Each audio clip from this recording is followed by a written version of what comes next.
की देशामध्ये मोदीजींचं राज्य आणायचं की राहुल गांधीला संधी द्यायची याचा निर्णय करणारी ही निवडणूक आहे।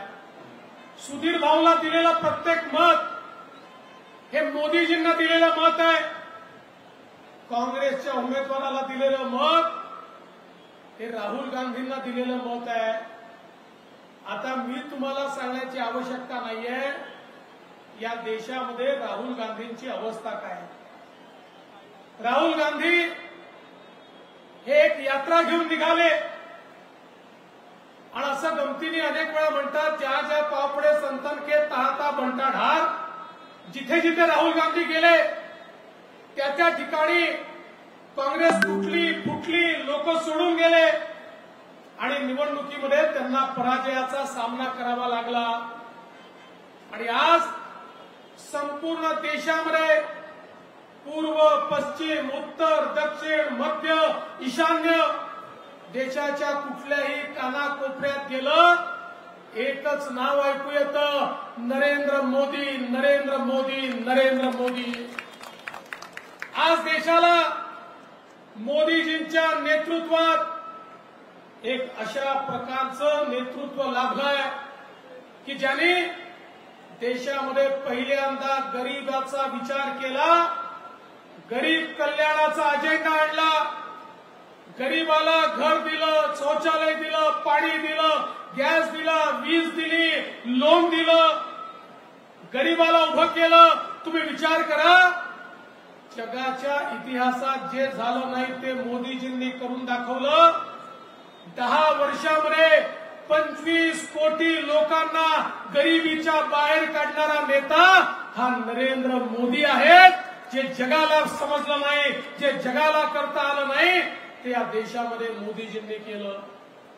मोदीजींचं सरकार मुठभर लोकांकरता काम करणारं सरकार नाही आहे। दीन दलित, गोर गरीब, आदिवासी, शेतकरी, शेतमजूर, ओबीसी, अल्पसंख्याक, महिला या प्रत्येक घटकाला हे आपलं सरकार आहे, हा आपला नेता आहे, हे आपल्याकरता काम करतायत, अशा प्रकारची भावना आज या ठिकाणी झाली। आणि म्हणूनच आज आपण पाहतोय महाराष्ट्रातली आपली महायुती भक्कम झाली आहे।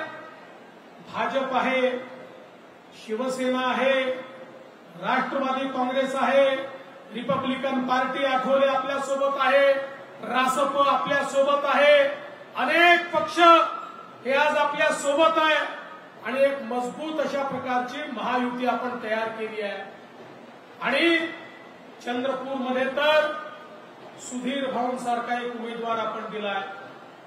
सुधीर भाऊ नेतृत्व, कर्तृत्व, वक्तृत्व याचा तिहेरी संगम जर कुठे पाहायचा असेल तर तो आपल्याला सुधीर भाऊंमध्ये पाहायला मिळतो।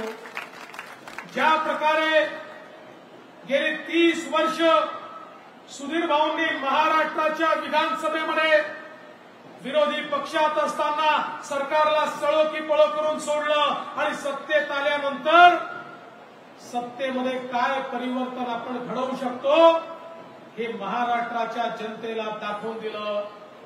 या ठिकाणी 50 कोटी वृक्ष लावण्याचा संकल्प सोडून या महाराष्ट्राला हिरवगार करण्याचं स्वप्न हे जर कोणी पूर्ण करू शकलं तर ते सुधीर मुनगंटीवार पूर्ण करू शकले।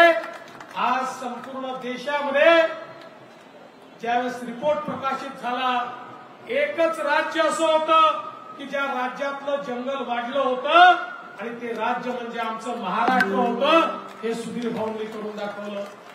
आज सांस्कृतिक कार्यमंत्री म्हणून या महाराष्ट्रामध्ये छत्रपती शिवरायांच्या राज्याभिषेकाच्या 350व्या वर्षाच्या पूर्ततेच्या निमित्ताने छत्रपती शिवरायांना संपूर्ण देशात वंदना तर मिळालीच, पण त्याच वेळी छत्रपती शिवरायांनी ज्या वाघनखाने अफजल खानाचा कोथळा बाहेर काढला होता, जी वाघनख आमच्याकडनं चोरून त्या काळातल्या इंग्रजांनी नेली होती, त्या सरकारशी चर्चा करून ती वाघनख देखील भारतामध्ये आमच्या दर्शनाकरता आणण्याचं काम जर कोणी केलं असेल तर ते सुधीर भाऊंनी केलं।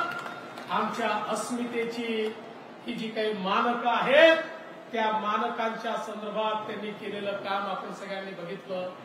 आणि आज ज्या प्रकारे चंद्रपूर जिल्ह्याचा चेहरा बदललेला आपण पाहतोय, ज्या प्रकारे विकास झालेला आपण पाहतोय, आज या महाराष्ट्रामध्ये मोदीजींच्या सरकारमध्ये, आमच्या नितीनजींच्या नेतृत्वामध्ये ज्या प्रकारे विदर्भाचा चेहरा बदललेला आपण दिसतोय, आज मी आपल्याला सवाल विचारू इच्छितो की भारतीय जनता पक्षाच्या व्यतिरिक्त किंवा महायुतीच्या व्यतिरिक्त कोण विकास करू शकतं?